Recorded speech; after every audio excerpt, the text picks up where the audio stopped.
Olá pessoal, tudo bem? Valber Siqueira na área, queira não queira, e mais um vídeo aqui para vocês. Eu tinha gravado esse vídeo, aí tive que regravar porque eu percebi aí no quadro que eu deixei de escrever alguns pontos. Então, estou regravando o vídeo para postar e também vou republicar os esquemas, tá certo? Então, olha, quero antes de mais nada dizer a vocês que, é claro, eu gravo aqui no meu escritório, tudo isso aqui é muito caseiro, mas com muito amor, com muita dedicação para vocês, tá certo? E aproveitando inclusive esse tempo aí de quarentena forçada que nós estamos tendo que cumprir, para justamente estudar, né? E repassar esse conteúdo para vocês, tá bom? Então daqui a pouquinho voltamos. Ok, vamos lá. Segunda parte do assunto serviços públicos, certo? Um ponto muito importante quando se estuda serviços públicos é vocês saberem o que seria um serviço público adequado. O que seria essa expressão? Para que o serviço público seja considerado adequado, é necessário que ele observe estes pontos aqui, esses princípios. Primeiro deles, continuidade. A prestação do serviço deve ser contínua, ou seja, sem nenhuma interrupção. Isso aqui, obviamente, é um princípio lá implícito, né, que nós já estudamos, e vocês lembram muito bem que este princípio da continuidade ele admite exceções, como a greve no serviço público e todas aquelas características que nós já conversamos quando estudamos esse princípio. O inadimplemento do usuário, que é isso, professor?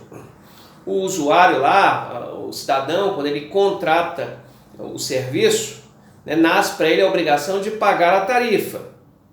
Se ele se tornar inadimplente, tá, pode acontecer isso aqui, ó, corte no fornecimento. Sim, é autorizado o corte de fornecimento desde que haja um aviso prévio.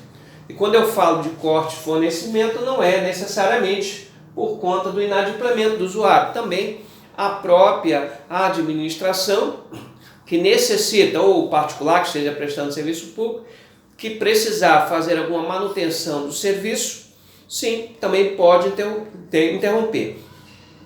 Inclusive, se valendo da mídia, né, e do instrumento que a mídia é, de propagação de informações, para avisar que aquele determinado serviço vai paralisar durante o tempo, claro.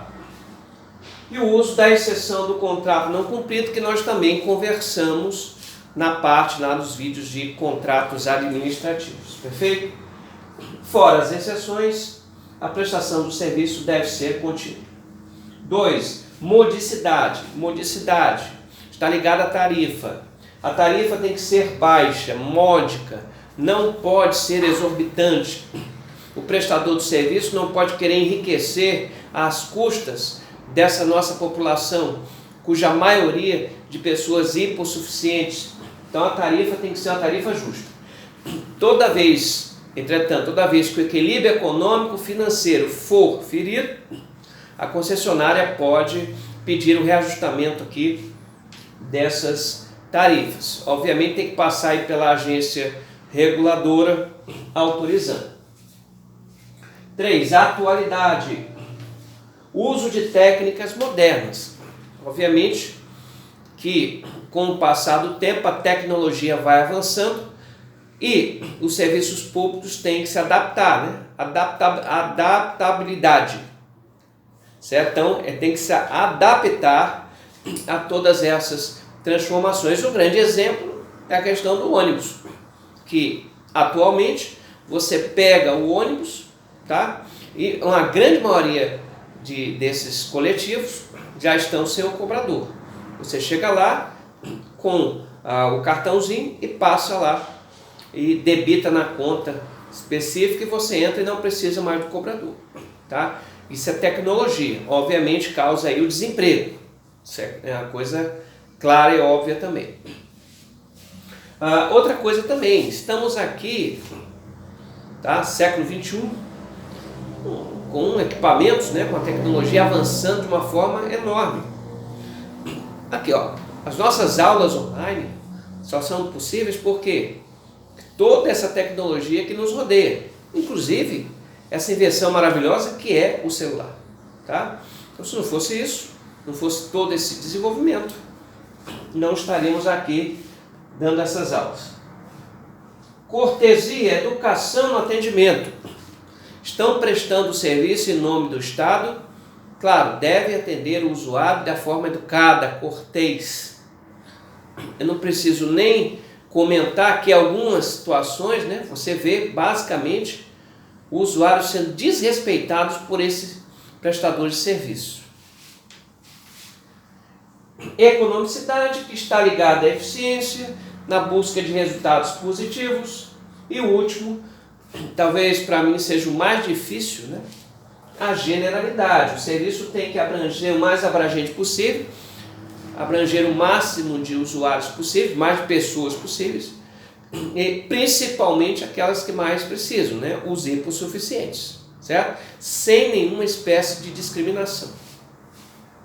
Bom, aí, se obedecer o que está aqui, é um serviço público adequado. O outro ponto que eu quero conversar com vocês aqui, mas antes de conversar sobre a competência, olha, tem uma observaçãozinha aqui, ó. Aqui, ó. Essa história aqui das tarifas módicas, inclusive é um dos critérios adotados quando dá a licitação, tá? Aquele que der ganha, aquele que der e cobrar a menor tarifa. Está lá, é um dos critérios da licitação. Então, olha aí, já a preocupação da lei acerca desse aspecto. Voltando agora, competência dos entes políticos. A Constituição prevê as competências. A União, você tem o artigo 21, inciso 10 ao 12. Como exemplo, olha, o serviço postal e o correio aéreo são de competência da União. Dos Estados membros, está lá no artigo 25, parágrafo 2º, ó, gás canalizado, olha que interessante, gás canalizado. E o município, está no artigo 30, e lá tem uma expressão bastante enigmática, né? Assuntos de interesse local. Você vai pesquisar, saber o que é assunto de interesse local, a definição são bem inespecíficas. Mas o que é que se sabe? Eu trouxe aqui dois exemplos. Coleta de lixo, limpeza urbana, coleta de lixo, é um assunto local. Transporte intramunicipal, ou seja, dentro do município. Então, as empresas de ônibus, aí, as concessionárias, são assuntos que dizem respeito ao município. Agora que se for, obviamente, entre municípios, intermunicipal, aí já é o Estado, né? Bom, e o Distrito Federal? Está lá no artigo 32, parágrafo 1º. Tem a mesma competência dos estados e do município, tá? Agrega essas duas competências. E olha que interessante. O legislador constitucional, ele não previu saneamento básico atrelado a nenhum ente político. Olha aí. Será que é por isso que neste nosso país essa parte aí é a menos favorecida? Será? Reflita. Então, saneamento básico, que está lá no artigo 21, inciso 20, não está atrelado a nenhum ente político.